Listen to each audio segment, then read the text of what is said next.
All right, welcome back, everybody, to another edition of the Boston Boys Sports podcast. I am, of course, one of your hosts. I am the King of Carver. I am Eli Horrigan, trying to look as fresh as the beard with my new beard. And, of course, I am here with the best beard in the business, Kiefer Bontos. Beard, what's up, brother? Excited for today, brother. Absolutely. We're about a day late, so we will talk a little bit about last night's game, but mostly it's about last football week. I would be remiss if I didn't tell you we are also missing the third member of the Boston Boy Sports, Steve Fernandez. Stevie's our stats guy. Our thoughts and prayers are out to Stevie right now. They're dealing with issues at home, but he will be back sooner than later, healthier than ever.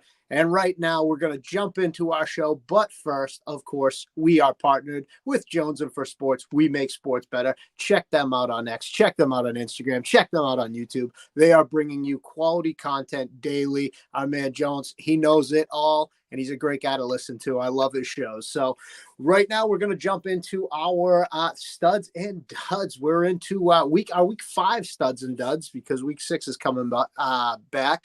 Loving the 9:30 games, by the way, Beard. How about you? Definitely. I'm liking it. I'm liking the whole. The season is really weird this year with everything going on for teams and stats and players coming out and stuff. But the new stuff that they're doing, we got Thursdays going, we got Mondays going. It's all back to normal again. Yeah, the Thursday, the Monday, and I love the Sunday 9:30 game. It makes for such a good day of football. I used to, like, when I was in my early 20s, I was like, bro, I wish I could live in Hawaii so I could start watching games at like 8 in the morning, countdowns on at 6 with my coffee, and I can watch games literally all day. It's still a dream of mine someday when I hit the lottery. No, it's great. It's great. All right, so we're going to jump into our studs. I'm going to kick us off first, and my first stud is Kirk Cousins because he became the anti-Kirk Cousins. We know primetime Kirk Cousins doesn't play well. 509 passing yards, 4 touchdowns. He led the team at the end of regulation to tie the game, and then he leads them on a drive to win in overtime. So he was the absolute opposite of Kirk Cousins, who we always see in these primetime games. Oh, it was a fantastic game. Literally, they're hitting big on their games with certain games on the Thursdays and Monday games. The NFL themselves. Yeah, I mean, I've been really pleased with all their primetime games. As a football fan, you and I both know, and all the fans out there.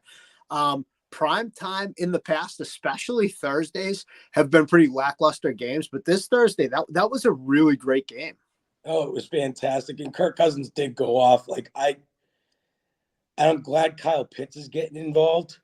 Yeah, it's about time. It's about time. And I'm wondering if you're gonna see him more comfortable going into their next game, that he's gonna possibly throw for 300 yards again and hopefully win a game for him. Yeah, I agree. I think Kirk is. I think maybe that offense, because we were down on them a couple of weeks ago. You and I talking about them, and I don't know.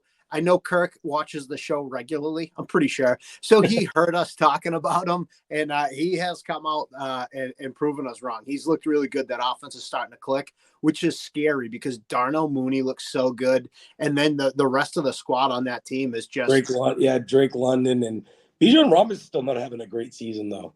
No, he's not. But Algier looks okay too. Like they look a good 1-2 punch, and like you said, Pitts is coming alive last game. So if this offense fires on all cylinders, it actually for the first time in a long time, the NFC South might be a decent division.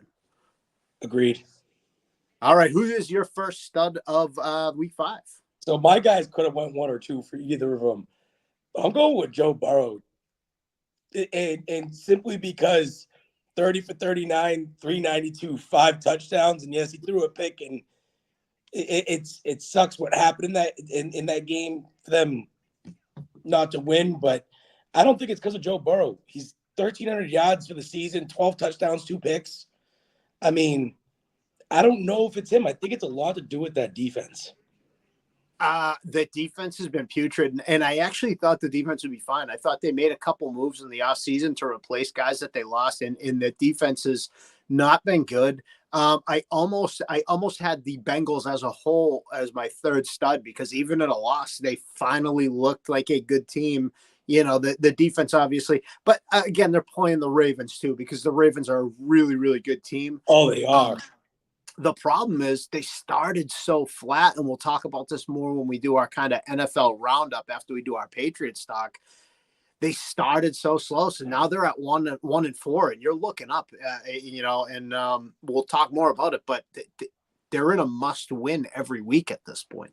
And I had that same thought in my head today. I was thinking about how to bring it up to you guys, but we'll talk about that later. But yes, we're in agreement there. Yeah. All right. Yeah, we will, because I wanted to get to them too, because I was actually really impressed with the Bengals. And it's no coincidence then. My number 2 stud is Lamar Jackson. Lamar Jackson has been advertised. He's 403 total yards. He is that offense. 348 passing yards, 55 rushing yards, 4 touchdowns. The guy is, and I drafted him in both of my leagues, and I'm in both the leagues with you. I was real high on Lamar coming into the season with Derrick Henry in that backfield. And Aguilar looks okay. He likes Rashad Bateman, likely, obviously Zay Flowers, like Lamar Jackson. Without him, he is the engine of that team. But Lamar, week in and week out, is turning out good games. Completely agree, and he's my number 2. So, he, like you said, 4 touchdowns. He still had 55 rushing yards, and he was down in that game, and then brought them alive. Derrick Henry kind of opened up a little bit more at the end of the game too. So I have no disagreement. He's my number 2 too. Yeah. And Derrick Henry is that back that sometimes it's frustrating because Derrick Henry is one of those guys that I'm always, if I have a parlay, Derrick Henry, there's a good chance he's a part of it. He wears down defenses. He's just so big and strong. He could be frustrating when you watch him because he's gaining 2 yards or he'll get a yard. But by the end of the game, the defenses are so sick of tackling him. It feels like he just absolutely breaks them down, and then he breaks out in the second half. You know how I feel about King Henry. So yeah. King Henry's my guy. Absolutely. He's a different breed. And I kept saying he had a couple a good week, a couple slow weeks, and then really started taking off the last couple weeks. And I'm very happy with it because I drafted him in every league I'm in. 5 total leagues. I have him in every league. Yeah, he is an absolute stud this year. It's a great bounce back year. And then we're on to our third stud. And my third stud is the Arizona Cardinals, believe it or not. As a whole, and remember, this is not including yesterday. Thursday's game will follow in week 6 for next week. But they beat the 49ers in San Francisco, which is really impressive to me. The defense had 4 tackles for a loss. They had 2 sacks. They had two interceptions. And I kid you not, in a game where the Cardinals won by a single point, their kicker had 10 points. That kicker, New England Patriot reject Chad Ryland. Chad Ryland in 36 career starts before the Chad Ryland, but in 36 career starts before this game, Brock Purdy had only had 3 multiple interception games, and the 49ers are 0-3 in those games. Arizona continued that trend. They picked them off twice, and they lose again. And they lost the game, I know. And I'm high on Brock Purdy. So that was really impressive. Arizona might be something in the next year or two. Like, I think they're a fun team right now. They've done a good job building it, and they didn't quit on Kyler Murray, and I think that's a good thing right now. That's a great thing. Yeah. So who do you got for your third? I'll go with old man here. I'm going with Joe Flacco. Oh yeah, that's good. I'm sorry. Even though he lost, he went 33 of 44, 359 and 3 touchdowns. He's making Aaron Rodgers look bad. He's playing great football, and I wanted New England to get him. I know you guys said that he wouldn't want to come in because of the O-line. I completely understand that, but he just wants to play football and finish off his career on not a bad note. And go ahead. He's just doing it. You know, he really is. He reminds me of, and the reason why he's got a couple Super Bowls and he will probably be a Hall of Famer, as will Eli Manning. It feels like Eli Manning and Joe Flacco, they're like the anti-Phillip Rivers. It's like big games don't mean anything to them. Joe Flacco approaches a Super Bowl like he approaches preseason game 2. It doesn't phase him where he's playing. And right now, the only reason, and Indy lost, but the only reason that they're even competitive is just Joe Flacco. He's the epitome of a leader. Oh, he is. And everybody, I think everybody listens to him because he's been there. He's done it, He's had that fantastic postseason run. He's had a Super Bowl win. It just, I really liked him, so I had to throw him on there. But I do got a little star over here for you. All right, give me the star. How do you feel about the Chicago Bears and Caleb Williams as he's playing right now? I like Caleb Williams. I do. I think he's coming into his own. Chicago is a good team at this point, and Caleb Williams is consistent. He's gotten better week to week. So I see the progress in what he's doing, and Chicago's done a great job of surrounding him with talent. I mean, I know it was against Carolina. They blew out Carolina, which they should have. But like I say it all the time when we're talking with Stevie too, it's like you can only play who's in front of you. So when Carolina comes to town, you can beat them or you can absolutely dominate them. And if you beat them, good for you. You got the win. But if you absolutely dominate them, it shows me that you're making even better strides. No, completely agree. I seen his last couple of weeks, and it's like, and the receivers that he's getting involved, and Swift coming on finally. I see him, and we had them high in the power rankings, and then they looked like that offense. You're like, wow, they have all that talent, and they're in there just dropping duds, and their defense is kind of saving games. But I needed to hear your opinion on it because some people still are doubting it, and I'm starting to maybe believe it. I believe it. I'm a Caleb Williams believer. I think he has some maturing. We saw it in college when they're winning, he's really high, and when they're losing, it's like he doesn't want to show his face. But you can also chalk that up as who likes to lose. I don't like to lose, so maybe he needs to learn how to be more gracious in defeat. But I mean, at this point, 5 games in, he's got 2 300-yard games already. And he's going to be the first Chicago Bear quarterback to throw for 4,000 yards. It might happen in his rookie season. So I think he's making great strides. Remember, he's a rookie. He's playing in a brand new offense. He's got one rookie wide receiver in Roma Dunes.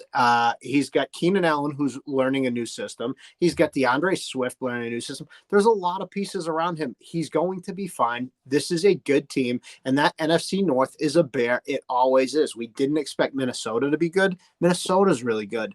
Green Bay is always good. Detroit's good. Chicago's good. It's no coincidence, I believe, that every team in the NFC North it's the only division that every team's above 500 right now. Yep. I agree with that. That's one of the toughest divisions in the NFL. It's a great division. I mean, it's one of those things. That's why I look forward to Thanksgiving too. Like, I love the Thanksgiving games, but Detroit's always there. I'm not well versed in every single game over the week, but I mean, usually you see Green Bay, you'll see Dallas. So it's like, yeah, I mean, that's a good division, and it's going to be competitive. So Chicago they have to keep winning to make the playoffs. But and if they don't make the playoffs, that's fine too. There's 3 really good teams in that division. No, yeah, it's a tough division for Caleb Williams to be in as a rookie, and he's showing out right now. So that was just a quick little side note. I just wanted to see what you thought because, like I said, other people this and that and blah blah. So I just wanted to see what your opinion was. My final verdict: I'm a Bears believer right now. I'm a believer in them. I think they're good. So let's move on to the duds. Those are our studs. Let us know in the comments how you feel about our studs, and we're going to move on to the duds, and you can let us know there. First dud, you want to go or you want me to go? I'll go. I'll go. I'm going to say Aaron Rodgers. Okay. I like that pick. 29, 54, 244, 2 touchdowns, 3 picks. He looked awful. The receivers looked awful. That offense looks awful. I thought Hackett was going to get fired before Saleh. Saleh gets fired. And Hackett didn't become the interim. It was the defensive coordinator that did. Yeah. So which is wild to me. It's crazy to think. And seeing all this stuff, but he's not playing good football right now. He's not the Aaron Rodgers I'm used to seeing. Well, not only did Hackett not become the interim coach, they stripped his play calling away too. It's going to be now the quarterback coach. Correct. Yep. He's going to be doing the play calling, and Hackett is widely known as, and that's one of the reasons Aaron Rodgers wanted to be traded to New York. He's got ties to Hackett. Mm-hmm. And I actually had a lot on Rodgers, and we'll just do it now because he came up in your duds, but I think he's cashed. And that's my personal opinion. They fired Saleh, so maybe things change, but that first interception to Van Ginkel was awful. It's like he didn't even see him. He threw it right to him. He airmailed the second one well over Lazard. The safety picks him off. Yep. And then that third interception, and me and Steve disagreed in this. We were in the group text. I think that was on Aaron Rodgers. I watched it back a lot of times. His bread and butter is that back shoulder throw. It didn't look like a back shoulder pass to me. In my opinion, he threw it to the inside shoulder, and he threw it low and almost right at Gilmore. You have a 6'4" Mike Williams. That's a 50-50 ball guy. Even if you're going back shoulder, why are you going Mike Williams back shoulder? Yeah, no, it didn't make sense to me. And like I said, he doesn't look like Aaron Rodgers. And I think you're right. I think he might be just done. It depends on the rest of the season. I mean, that division's awful anyway, so it doesn't matter. Miami's awful. The only one that's good is Buffalo, and Buffalo's had 2 bad weeks. Yeah. So it's just he might be all done, and maybe it's time to say see you later. I agree. And while you say Buffalo, why don't we lead it to my first dud, which is Josh Allen. 9 for 30. That's not a misspeak, my guy. That's 9 for 30 for 131 yards. I know we're just 5 weeks into the season, but against the dredges of the league, he looks like an all-pro. Okay, but the last 2 weeks against real competitors and real contenders, the Bills look like pretenders. They don't look like contenders. Josh Allen's going to need to find a different gear if he's going to end up getting the Bills back on track, because if he's going to carry this team, he's going to have to complete passes at a higher rate than 42%. Completely agreed. I mean, 9 for 30 was putrid. It was bad. It's just he's not. I don't know. Because I was saying he was one of the best. He looked like one of the best quarterbacks in the NFL for the first 3 weeks. So it's scary to think like how bad he played against both Baltimore and Houston. Baltimore, you could see there was a lot of drops. He played better than he did last week, but Jesus, that was bad. Well, this is the problem when you lose, and I know Stevie's not a big Stephon Diggs guy, and I was never a big Gabe Davis guy, but these are 2 guys that Allen loved, and you essentially replaced them with Matt Collins, Curtis Samuel, and a rookie wide receiver. I mean, Josh Allen is super talented. I was down on Buffalo this year, and I thought, well, after they came out super hot, I'm like, maybe I'm wrong, I guess. And now I feel a little more validated. I still think it doesn't mean that I think Josh Allen's a bad quarterback. I just think when you're putting so much on this guy's shoulders, and then when real contenders come to town, it's like Houston rolls to town. And you got CJ Stroud, who looks like a stud, and he gets Nico Collins now on IR, which sucks. But he's got Tank Dell. He's got Stephon Diggs. He's got weapons everywhere. And then Josh Allen is rolling out, and it's like he's got a used car lot. It's like, oh, I have a 96, Hyundai Sonata, and you got Matt Collins and all these crap pieces. And it's like he's trying to make, fine dining out of table scraps. Yeah, no, he is. And you could finally see it now because, again, they were playing good teams. So, I mean, I didn't have them on my duds, but they're definitely a dud in the NFL power rankings, that's for sure. Yeah, they're definitely dropping. They're probably still top 10. If they're not, they're probably 11. But, we only go to 3 in our power rankings, and they're sure shit not in mine. No, definitely not mine. All right. Who is your next dud? So, my next one it's just not a surprise. It's just because he's getting benched now, and all that's Gardner Minshew. 137, 12 for 17, 137, a touchdown, 2 picks. O'Connell's coming in as starter now. I believe that's his last name, Adrian O'Connell. Yeah. And I'm wondering why they didn't go and draft a quarterback at this point now. Like, did they think that either of these guys were going to be the next thing for them, or should they have gone with a quarterback? I'm not sure. I'm not a GM or anything like that. So I have Gardner Minshew. Um, that one boggles my mind too, because I know that Gardner Minshew's a placeholder, Mm-hmm. and essentially Aiden O'Connell they already had. They drafted him last year. He played a couple games, so you probably knew Aiden O'Connell wasn't the next guy. You made the move. You sold off draft picks to get Devontae Adams, and you traded Carr's hurt now, but he's a capable NFL quarterback, and that's why Adams went there. So we talked about this last week. I think the Raiders are just a joke, honestly. Like, I think this is a once great franchise, and I don't think that fucking Mark Davis knows what he's doing at all. And no, he doesn't. And the team is bad, and it's bad all around. It's not just a single spot on the team. Their team just does not look good. Yeah, I agree with you there, and it's only going to get worse in Vegas before it gets better. I'm sure fans out there are just hoping the A's come to town sooner than later, so maybe they because the Raiders are trash. At least their hockey team's good. Yeah. Well, my second dud, I picked a team for. I actually have a team for both my last two, but my first team is the Miami Dolphins, man. If they won, I get it. They won. People can say, how could you pick a team that won to be in the duds? Tyler Huntley. Awful. Go ahead. Yeah, no, go ahead. Yeah, they're awful. Tyler Huntley is a capable quarterback in the NFL. No matter how fake the accolade is, he was a Pro Bowler. Okay. Mostert, Hill, and Waddle are good to great skill position players. And I know they won, but either the Patriots defense is way better than I'm giving them credit for, or Tua is way better than anyone really thinks, or Mike McDaniel has lost that team and maybe it's time for him to leave Miami. But to not score a single touchdown on the Patriots defense is laughable, considering the Patriots are a resident dud on both of our lists. We've created a fourth spot so we don't have to just put them on every year. They are just automatically a dud, okay? Miami's in real trouble. That team is coming unglued at a rapid rate. And Miami fans may not want to hear this, but they're a joke of the franchise. They're a joke of a franchise. They've had 6 playoff appearances since 2000. 5 of those are wild card round exits. Okay, they've won a division title only twice in that time frame. This is a team who felt like they were on the rise. They really can't afford a losing season like this. They're back in the basement. I completely agreed. I'm not to say I'm laughing at it because New England is that bad, and you scored 15 points. 15 points. And you lost because Jalen Polk didn't get his heel down. That's the only reason you won.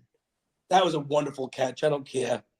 Jalen Polk is going to be good. He just has to figure out a few things, but he's a really good receiver. It's 2 weeks in a row. He's made a really good catch on a ball. Yeah, it's not even figuring out a few things. It's getting a good offensive line with a capable quarterback. So, give someone that's going to throw him the ball, and he might actually produce. Yeah, exactly. I agree. I'm a Jalen Polk fan, and you know that as well as Steve knows that too. Yes, sir. All right, third and final dud. Who is your third and final dud? So I had Miami because we already know that New England's in their fourth spot and they are the dud of the NFL. So, but you already said everything about Miami. They could beat New England, and I have New England in my power ranking on the duds every week because I know they're either the second worst team or the first worst team in the NFL right now. Yes. So they're automatically on there. I'm a New England fan. It sucks. I'm wearing their gear. It sucks.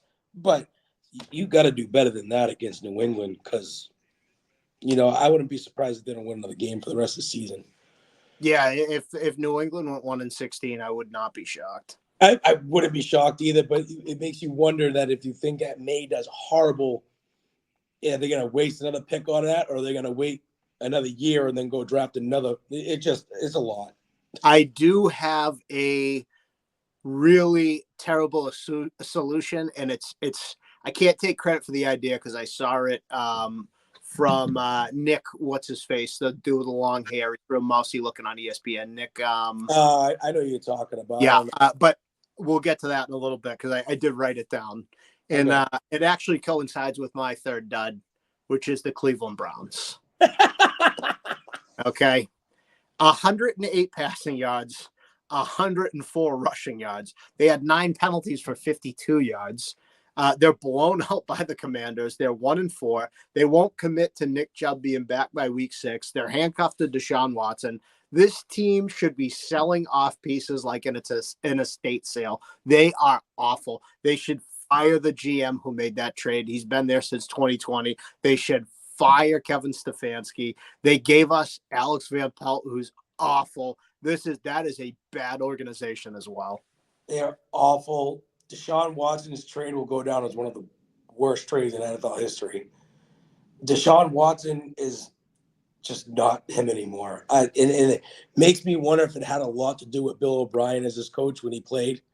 Yeah. He's just, I mean, all the other stuff too, but that team is just as bad as any other team that's bad in the NFL. Yes. Very, very bad. And Cooper is on trade deadline marks everywhere right now. Cooper is a big high sell.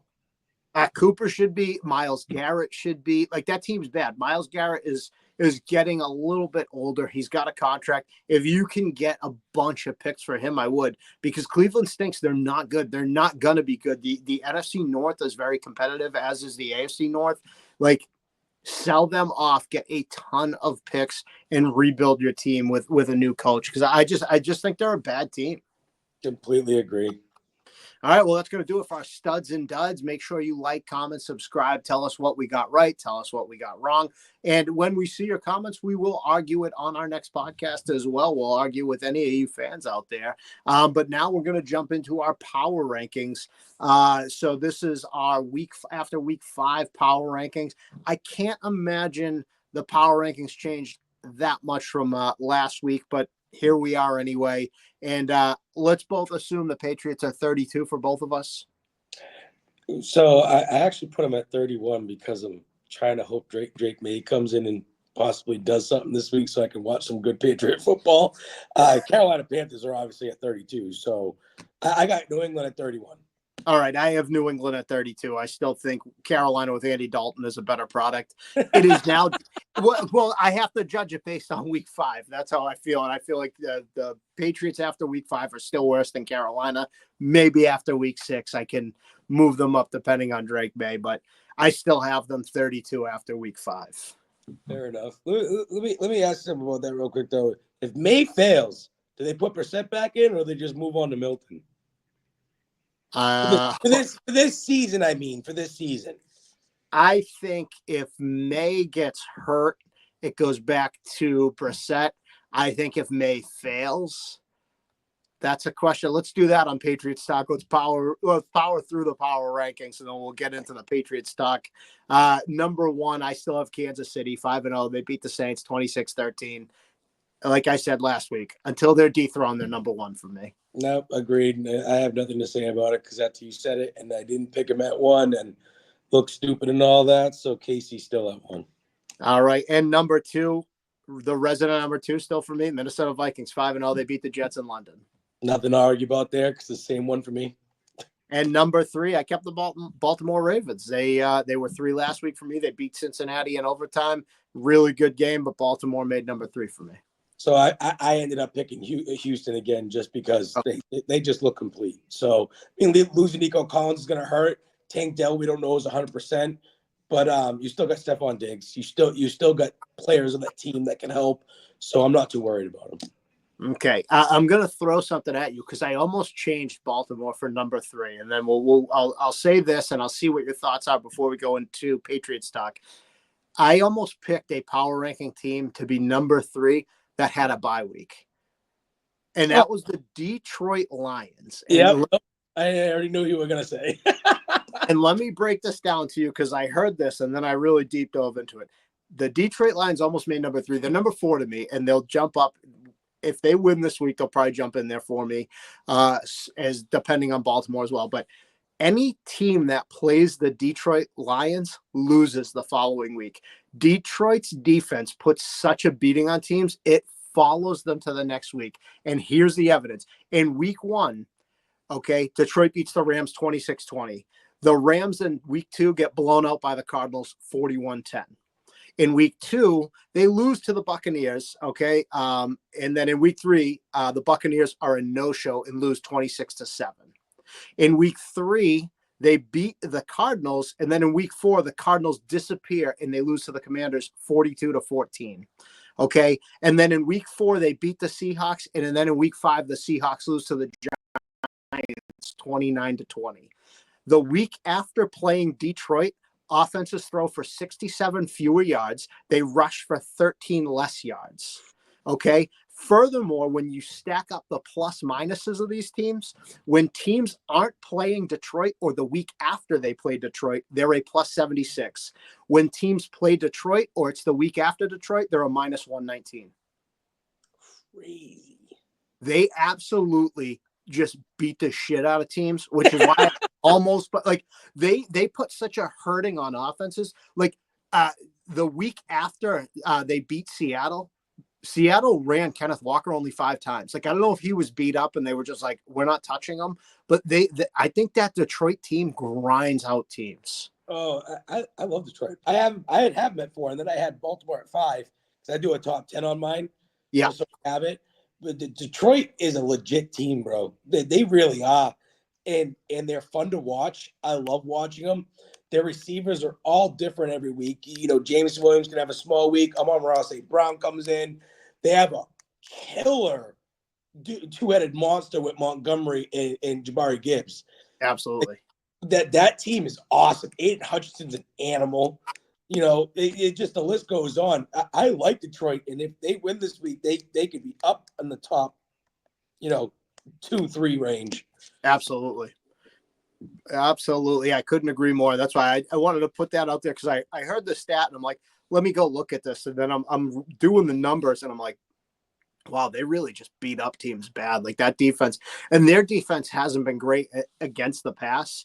But yeah, they're just beating up teams. No, they are. I had them in fantasy for the last 4 weeks, so they had the bye week, and I had to let them go. So you let them go, but they put up points in fantasy too. So Yeah. They're just a really good football team. All right. Well, that's going to do it for our NFL power rankings. Again, let us know what you think about the power rankings, and we'll make sure to respond to you. Let's get into our Patriots stock because it was another really terrible week for the Patriots. And like you, we're Patriots fans. This is the Boston Boys Sports Podcast. I know we kind of talk about everything, and we have Celtics and Bruins starting up soon, so at least we'll have some positive stuff to talk about. But right now, with it being NHL preseason and NBA preseason, we're kind of not as invested there. It's the NFL. The NFL is king. And we're just watching bad football week in and week out. What did you see against Miami that really, I know you didn't like anything because I didn't like anything. Tell me some of your feelings and thoughts. The offensive line is still the worst in the NFL. First and foremost, I have in my little thing, the only thing in my power ranking that saved New England for me this week and put them to 31 over Carolina was the fact that even without Tua Tagovailoa as their quarterback, their defense held them in that game. Yeah, they did. So I look at that as a positive note. Granted, Tua was not playing, and we don't normally play Miami very well. But I look at that as a positive note to me. The other side of the ball, it is just not right. The offense isn't right. Nothing is right with that offensive side at all. We're also losing Peppers for the foreseeable future. Unfortunately. Because Colombian Bang Bang out at clubs, and you know what I'm saying? Like, yeah. This team all together is very upsetting and disappointing to me. I said this last time. It sucks to watch this product of football coming from New England, but they're doing something I didn't want them to do now. But at this point, I don't even care if they do it, and they're starting Drake May. Yes. Okay. So my brief thought, and we'll get into the Drake May stuff, is they play the games.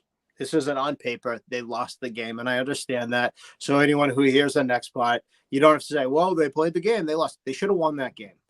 Alex Van Pelt should be fired on the spot after that game. Elliot Wolf should be fired on the spot. This is the worst roster I've ever seen on an NFL team, and I've been paying attention. I was born in 1985. I've been paying attention to the NFL since the 90s.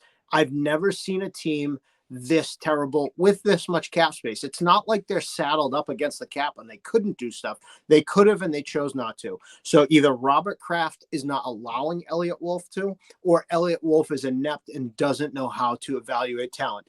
Elliot Wolf should be gone. Van Pelt should be gone. The Patriots were averaging almost 5 yards per carry against Miami. They're on the 12-yard line with 1:08 remaining, and they have 3 timeouts. They go incomplete pass, incomplete pass, incomplete pass, penalty, incomplete pass. Are they trying to lose? Because for me as an NFL fan and somebody who watches the game so we can have a podcast and talk about it, right? I find it insulting as a fan that that's the product that they put out week in and week out. It's embarrassing to watch this team. They're supposed to be a professional football team, and I'm embarrassed to watch them every week because they run a high school offense, and they're talent-wise, they're not good. They don't have one player who you say, okay, this is the guy I want to build around. I like Christian Gonzalez. Okay, he's still pretty green. I don't know what Drake May is. Ramondre Stevenson has fumble problems. The list goes on and on. Demario Douglas thinks he's somebody bigger than he is. You know what I mean? It's just everywhere you look, it's like when the Red Sox won the World Series and then they would peddle these guys, they would have really unlikable teams with John Lackey. This is what I find. I like Jabril Peppers, and now Jabril Peppers is a problem. This team is awful, top to bottom, from the front office to the coaches to the talent. They should nuke this team. And one of the things I was going to bring up to you, okay? So it's Nick Wright who I was thinking of. I heard this. Nick Wright said the only thing that can save the Cleveland Browns from Deshaun Watson is if they trade Deshaun Watson and they package that first round pick with Watson to a team that has salary cap space. If Drake May is awful, okay, which he very likely could be behind that line. If Drake May is better than Jacoby Brissett and better than we think, then this is a non-issue. But if Drake May is worse than we think, do you think about trading for Deshaun Watson, eating that salary cap hit, and getting 2 top 5 picks this year, which would be 1 and 3 right now? I know we all don't like Deshaun Watson. He's not a good quarterback. He's probably not a good person either. I mean, with all the allegations, he's not guilty. Yeah, you can always cut him and eat that money for 2 years as well. But you have 2 top 5 picks, and you start building from there. No, that's what I'm saying. You're looking at the picks wise. Mm-hmm. I mean, you could go get Travis Hunter, and then I forget the top offensive tackle's name. I was looking at it today, but you could go get Travis Hunter and the top offensive tackle in the top 5 this year. Oh, without a doubt. And I like Travis Hunter. So I do too. I'm a Travis Hunter guy. Yeah, I think he's already came out and said though, if he doesn't like who got some of the top picks in the draft, he'll wait a year or he'll pay him $30 million to stay at Colorado for a year or something stupid like that. But yeah, do I trade for Deshaun Watson? What are we trading? What are we trading for him? You said. So what it would be is it would be Deshaun Watson and a first round pick. This was what Nick Wright said, and he used. So I'm not stealing his material. He said he used Carolina as the example, and it was Deshaun Watson and the Cleveland's first round pick for a conditional 7th round pick from Carolina, just so they can get his money off the books. Okay. So that's what you would be looking at. You would be getting a first round pick in Deshaun Watson, and you would be giving up essentially a 7th round pick. I'd do it if I'm just giving up a 7th round pick and I still got May on the team. I mean, why the hell not? That's what I'm saying. If you pick up Deshaun Watson, you can legitimately trade for Deshaun Watson because now you're eating the money. That's Cleveland. They want to get rid of him. So now you eat that money. You can essentially cut him if you want to. I mean, all these women would have a fantastic time watching it too because that offensive line is so bad. He'd be getting eaten alive by that line. Yeah, he would be, but like I don't even know if he plays a down for New England. You're really trading for him to eat that money because we have so much cap space in order to. So basically, you eat the money and you just drop them. Yeah, and then he's free to sign anywhere he wants to, but you're getting 2 top 5 picks. Is basically why you're doing it. I do it. It's all going to depend on Drake May because the Drake May era begins now. It's how long will it last? Yeah, I started watching some North Carolina clips with him, and it's like I started getting excited that he's young, he is athletic, and in an interview they asked him if who do you think or who do you model your game after, and he said he likes Josh Allen. That's who he tries to be like. That's who he tries to emulate. I don't know that he's Josh Allen. I don't know anything about him, obviously, because we haven't seen him, and we're gonna see him against a really good Houston team. So let me ask you, plus minus 50 yards or more?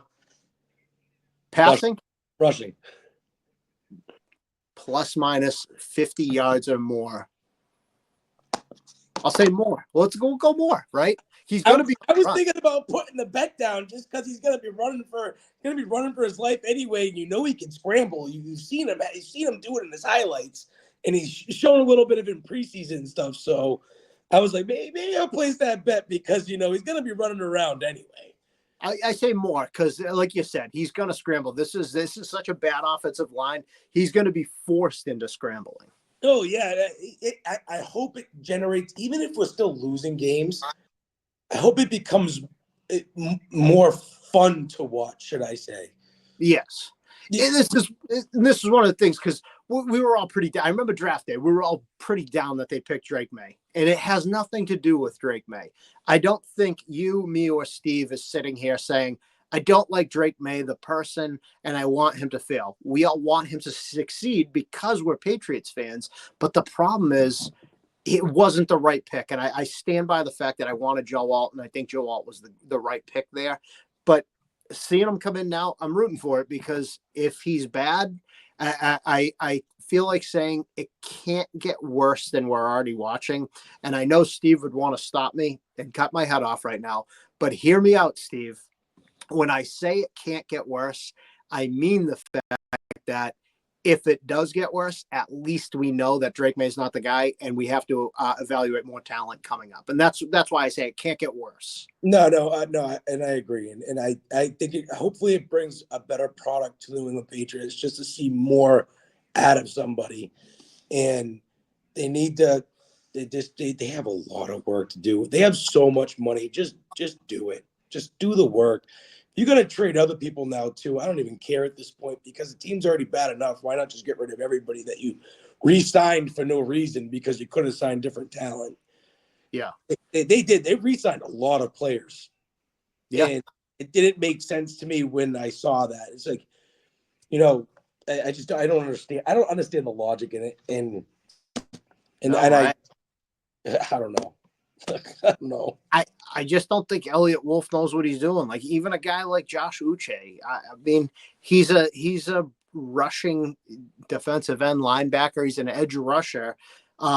He didn't make sense to give money to keep on this team. You could have even traded him away last season for a fifth round pick or something. Like it doesn't matter. He's not a cornerstone of your team, and you're not good enough to be like, well, these are just role players who we can use. It just none of the stuff made sense. And now you're walking into you're 1-4. They haven't been good at home for like 2 years. They're at home. They're -6.5. That seems super low to me. Like the Texans could beat them by 2 touchdowns. Easy. Well, that was the other thing you mentioned too. Why are they choosing to start them against Houston? I think this is Kraft hearing the fans.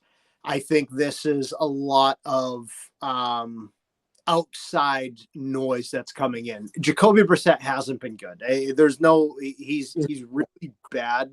He's worse than we thought it was going to be. And it's not all his fault. This is a bad team. This is a bad offensive line.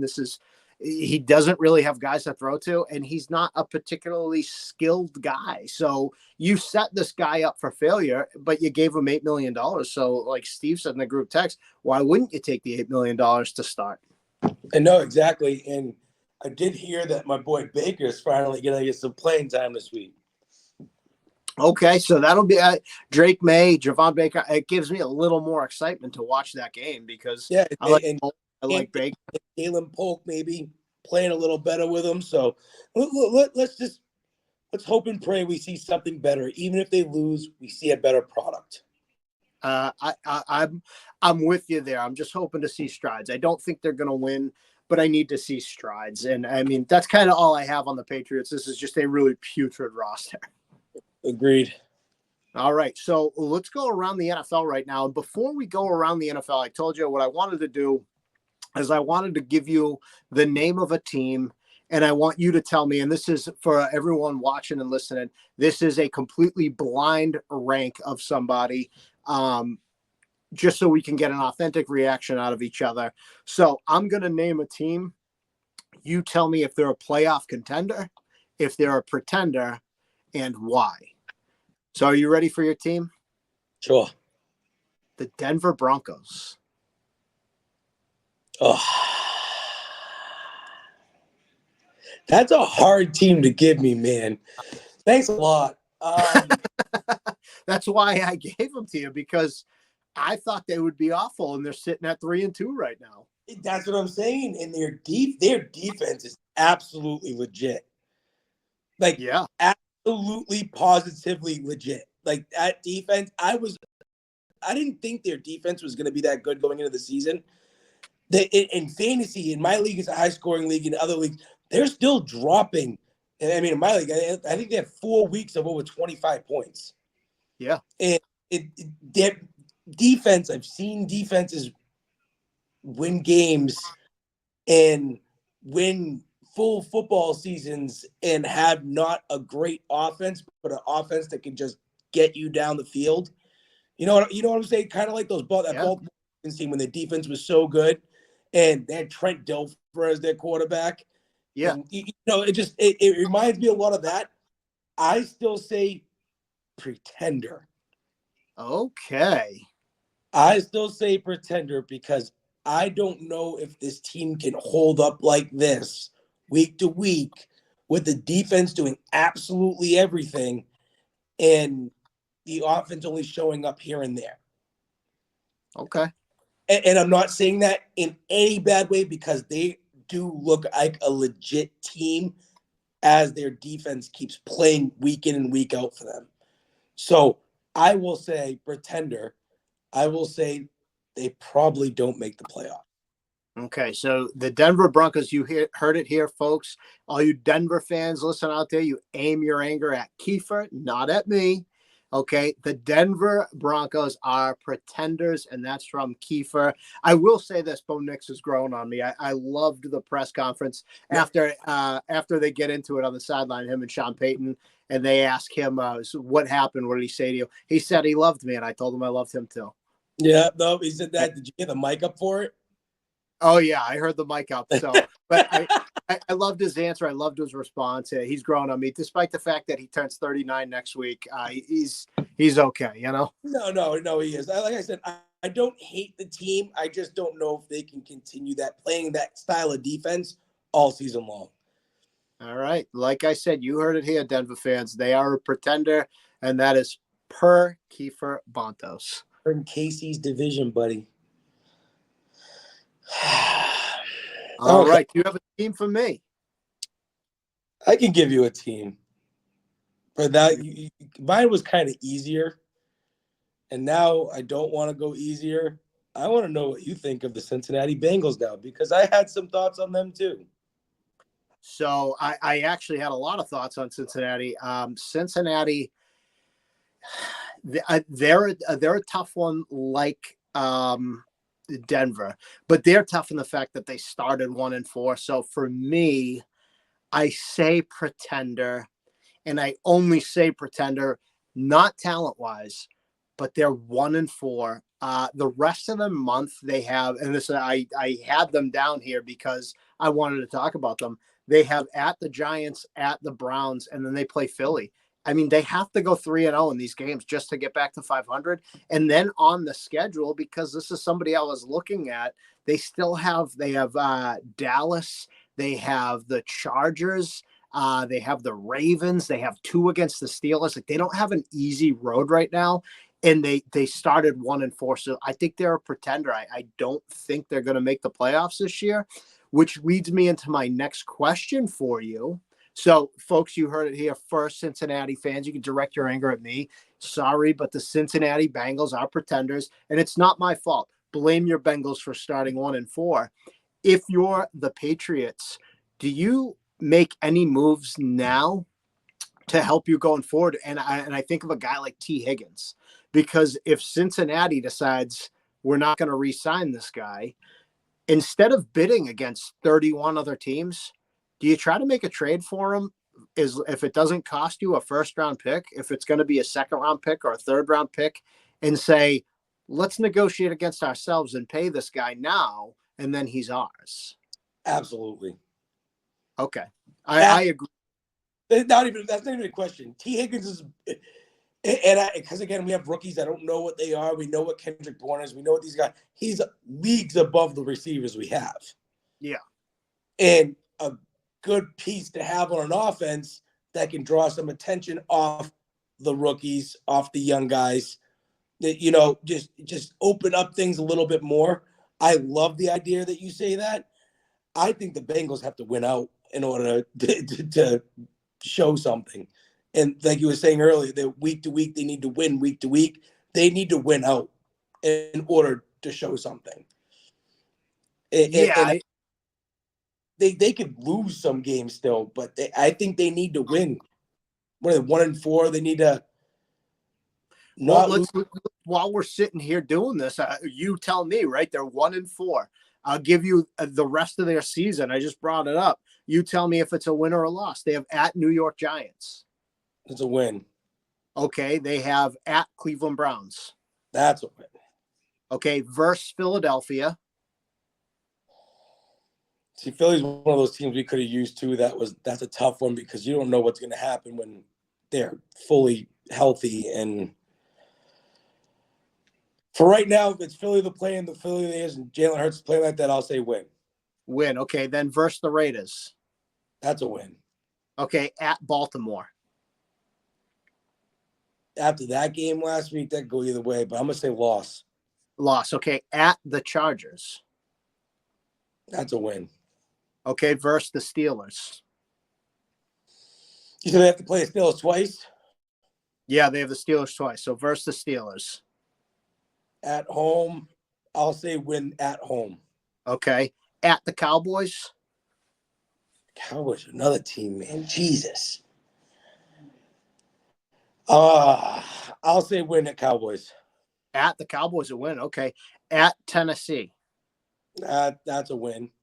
Okay. Then they have versus the Browns. That's a win. Okay. Versus the Broncos. Even though I called them a pretender, I must say that's a loss. Okay. And then at Pittsburgh. At Pittsburgh's a loss. Okay. So if that all goes according to plan, you have them at 10-7. So now well, you got me wrong. I don't think they go to Dallas and win, and I actually don't think they go to the Chargers and win. I think the Chargers are one of these sneaky teams that I don't think are really good, but their defense has been pretty good. I don't disagree with the Dallas one, and maybe you're right about the Chargers. So the Chargers, just for reference, let's see where they are. The Chargers right now are a plus 18 in the rankings. I mean, they actually scored more than they've allowed the fewest points in the NFL. They've only allowed 50 points. Wow, that's a crazy stat because I didn't know that. Yeah. So I mean, they could 100% walk into LA and beat them. I don't think LA is good, but I think LA is a good defense. So late in the season, who knows with injuries, starting 1-4 absolutely kills you. I think this team could finish 8-9 or 9-8 and miss the playoffs. And I don't not see that happening. Joe Burrow is not the problem. And that's the crazy part about all this is that he's not. And the first two games you thought, yeah, it was because they lost to New England. Yeah, yeah. So but Burrow is really showing out and actually playing great football. It's that defense is awful. It's really bad, which is surprising too, because like they have Dax Hill, they have some guys that they picked up, and who did they go and get? I forget who they. We went through all the power rankings too. I can't remember all of them either. I mean, they got Sam Hubbard's there. Sorry, Trey Hendrickson. They Logan Wilson. They have guys there. DJ Turner is the guy who I was thinking too, and Dax Hill's on IR. But DJ Turner, they got out of Michigan. He was a high draft pick. They have players on defense. They're just not putting it together. No, agreed. It was crazy too. I think you had them going to the Super Bowl in your early power rankings. Yeah, I think I did too. I think they were a team that I took there. Listen, don't ever listen to me because I had Seattle winning the World Series and they're not even in it. That was wishful thinking, outside of the Red Sox. I love Seattle. I'm a Ken Griffey Jr. guy, so don't ever listen to my picks. Yeah, I will say I did have the Dodgers. I placed a bet that the Dodgers would win, and they're playing tonight. So we'll see if they can beat the Padres in Game 5. I'm rooting for the Padres because my bet's cash because the Indiana Fever lost. So fair enough. But I did want to bring something up to you because you've been talking about a lot about Pat Mahomes and how he doesn't look like Pat Mahomes. I'm going to give you some stats right now, and you can tell me if the league has a bit of favoritism. Right now, he's the odds-on favorite to win the MVP. I don't know if you've seen this. He's a plus 230. He is the top to win MVP of the NFL. He's actually 6th in yards, 8th in completion percentage, 9th in yards per game, 13th in touchdowns. He's tied for first for the most interceptions. He's the 14th quarterback in QBR and the 17th in rating. And they have him number 1. That's the way he's playing for me in fantasy. I don't know why they have him there because he's not being Pat Mahomes. It doesn't look right now. And I know you say they're the best team. They're 5-0. He doesn't look right to me. No, he doesn't. And that's why it surprised me when I saw that he was still first. And I'm like, let me deep dive into this, right? Because I looked at it and I was like, we talk about this week in and week out, and Kiefer's big on the fact that he doesn't love Pat Mahomes right now. So I'm like, let me look at the numbers because maybe Kiefer's wrong. And maybe my eyes are wrong because I agree with you. I don't think he's Pat Mahomes that we've seen in years. He's not playoff Pat right now. No. So I looked at all the numbers and I'm like, I was really shocked. I'm like, he's not top 5 in any really quarterback stat except for interceptions where you don't want to be. Exactly. And it just doesn't make sense to me because it's like I guess seeing a great quarterback like Brady, he played good year in, year out. You saw him win games, but you never saw him have awful games 5 games in. You know what I mean? Yeah. You're just not consecutively being the top quarterback. If you're the guy that's supposed to be the next Brady, you are expecting the best quarterback in the NFL at all times, and he doesn't look like the best quarterback in the NFL right now. No. And all the penalties that the guy gets that gets called for him are outrageous. I told you a stat about the interception thing. Brady had 18 called back interceptions his whole 20-year career. He's had 22 in the 6-7 years or whatever he's been in the NFL. Yeah. So I just brought it up here too. He's had it's only 5 weeks, and I get that, but in 5 weeks, he's only had one 300-yard game, and he's only actually had one game where he had more touchdowns than interceptions. That's every other game, touchdown, interception, it's 1-1, 2-2, 1-1, 0-1. He has one game that it's 2 touchdowns, 1 interception. And they have him at the number 1 to winning the MVP. I could name 5 guys off my head right now that are better candidates to win MVP than Pat Mahomes. Oh, and that's why I agree with you, and that's why I thought it was shocking to see that because I was like, that feels like it feels like NFL bias right now. He's the face of the league. We have to put him there. No, I completely agree with you. I mean, I would take Lamar Jackson over him as MVP. Absolutely. I'd even put my money on Lamar Jackson to win MVP again this year. Might not be a bad pick right about now. No, definitely not. So it's I drafted him in a lot of fantasy leagues. I think I got him in 3 out of 5. And one of them is a keeper league. So it doesn't look the same, and they're still 5-0. They're still 5-0. And Yeah. it makes me wonder how long he can play like this and then still keep winning games the way they are. Yeah. I agree with you, and it feels like because they're 5-0, they've made him. Oh well, he'll win the MVP, but 5-0, it's a team effort at this point. Like Chris Jones is as important to the Chiefs as Pat Mahomes right now because Pat Mahomes isn't playing absolutely great football right now. Yep, agreed. It's telling you this whole NFL season's wonky. I mean, Geno Smith leads the league in passing yards. Yeah, yeah, It's a weird league this year, and it makes me wonder if you're going to see maybe the second half of the season Pat Mahomes maybe turn it on and go on that run, or if you see it at all. yeah. So what's one other thing I wanted to mention too, because we're coming up on that hour mark. We are going to have 5 rookie quarterbacks starting this week, and I'm going to give them to you all. And I want you to rank me who's going to have the best performance all the way down to the worst performance. So 1 through 5. So we have you have who they're playing too, right? I do. I have everything for you. Okay. See, Caleb Williams in London versus the Jacksonville Jaguars. Jaden Daniels at the Baltimore Ravens. Bo Nix versus the Chargers. So Bo Nix is at home. Drake May at home versus the Houston Texans. And then Spencer Rattler at home versus Tampa Bay. Best to have the best game.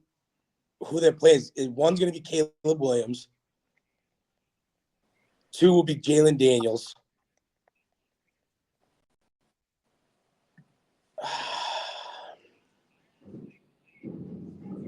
I'm gonna go to 5 and put Drake May there. I'll put Spencer Rattler at 4 and Bo Nix at 3. Okay, so just to recap, you have Williams, Daniels. You said Nix 3, Rattler 4, and Drake May. Yep. All right, I'll tell you, I have I think I have Caleb Williams 1, 2, even though Jacksonville might as well be home. London might as well be home for Jacksonville. I like Caleb Williams. I think I actually have because I'm blind ranking them now. I didn't rank them before. I think I like Bo Nix versus LA more than I like Jaden Daniels versus Baltimore.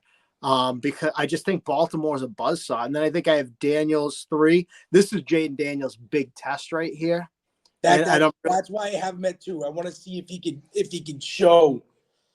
take this next step and beat Baltimore.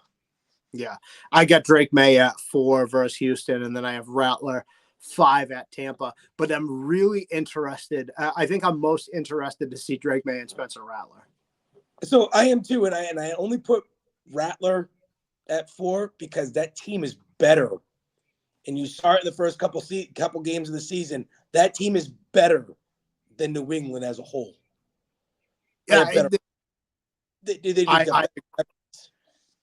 yeah, and I do agree with you there. So, but it'll be interesting to see this Sunday. I can't wait to see all these games, and of course, we have Caleb Williams right at 9:30 in the morning. I'm very excited about that. Yes, sir. So before we wrap this up, we've done a lot on football today. Any last thoughts on the NFL? I think we covered a lot of good stuff today on the NFL, so I think I'm good. All right, so let's do a little bit right here. We'll go 5 minutes or so because we have Celtics and Bruins coming up. Bruins actually open it up tomorrow night at home in the Garden against the Kings. What are you expecting out of the Bruins this season? I'm expecting the Bruins to make the playoffs and be probably in their conference. I'll say the fifth best team in the conference, going deep into the playoffs. Okay, so a surprise going deep in the playoffs then, because they're not. We're not talking about them getting home games. Nope. Surprise deep. Because they did. They finally signed Swayman, which I think is good. When they signed him for 8.5, I thought, okay. When we were talking on the group text, you're like, he wants 12 million. I'm like, this is out of control. Why would you trade Allmark if you knew this guy wanted? That's what I was saying, because I read a thing that his agent was. They were talking about. It was the Islanders goalie, just got 12 million a year. They were talking about him looking at that as a potential goal now but he's the best goalie in the NHL. Yeah. So why would Swayman be getting 12 million a year? And that's why I thought it was crazy, and I brought it up to you guys, because I wasn't paying him 12 million. No, definitely not. All right. Well, so Bruins for me, I like the Bruins a lot this year. I think the Bruins are top half of the division. I think they're definitely making the playoffs. I think what they did is they built a very strong, big, solid defense, which is great. I love the addition of Elias Lindholm as well. I think that's a really good pickup. I think the Bruins could be a 1 or 2 seed, honestly. I think they're that good. I think they're very talented. My guy Eli right there. I love it. Well, we got to have something to look forward to, because the Patriots are doing nothing for us. Well, you can look forward to. We got Celtics to look forward to, bud. Well, that's what I was just going to jump to. The Bruins are going to bring us some joy, but the Celtics looking for a repeat. They open it up at home against the newly minted New York Knicks, Karl Anthony Towns, October 22nd, on Tuesday, October 22nd, 7:30 p.m. What do you think about the Celtics this year? Are they repeating? They're repeating. I think that they're coming out for blood. I think that they want to show the NBA that they're the team that's going to be looked at as the best team for the next 5 years. Point blank period in the story right there for me. I'm 100% with you. I think this team is primed to repeat. They're bringing everyone back. Chris, I can't wait till, Merry Kristaps, as Steve out. He said there's going to be some real corny things. I'm going to lead the charge in that. Merry Kristaps, Kristaps Eve, all the good stuff. But yeah, I love this team. And I don't know if Netflix does the wide receiver documentary. They did QB, they did quarterback, they did wide receiver. They actually have one out right now called Starting Five, and it follows 5 players from last year. And Tatum's one of them. So I can't wait to start watching that as well. Yeah, no, I'm gonna have to watch that. Now, like I said, Tatum's out for blood. I have a feeling that he's saying that the Olympic thing didn't bother him, that he's just coming to play basketball. I think he's coming to prove to the league, hey, I think he might win MVP this year. Okay, that's a bold statement. That's a bold statement, because there's a lot of good players in the NBA. I think he might win MVP. I think that Jaylen Brown will continue to have, as he went into the playoffs, I think he'll continue to have one of the better seasons of his career. I think that they're deep, that they brought everybody back, and you're just hoping that Porzingis comes back the player he was before the injury coming after Christmas. I am so excited for the Celtics. I'm excited for the Bruins. I almost said Bruins, but I thought Lonnie Walker was a good pickup. I like awesome. Jaden Springer is a good young player. JD Davidson's a good young player. I just bringing everyone back. Kristaps getting some rest and coming back on Christmas. I'm real excited about the Celtics this year. I think they're going to be phenomenal. Look for them. This is way overshooting, because I don't think they'll ever beat the Bulls or the Warriors. It's really the Warriors record, but the Bulls are still the greatest team ever.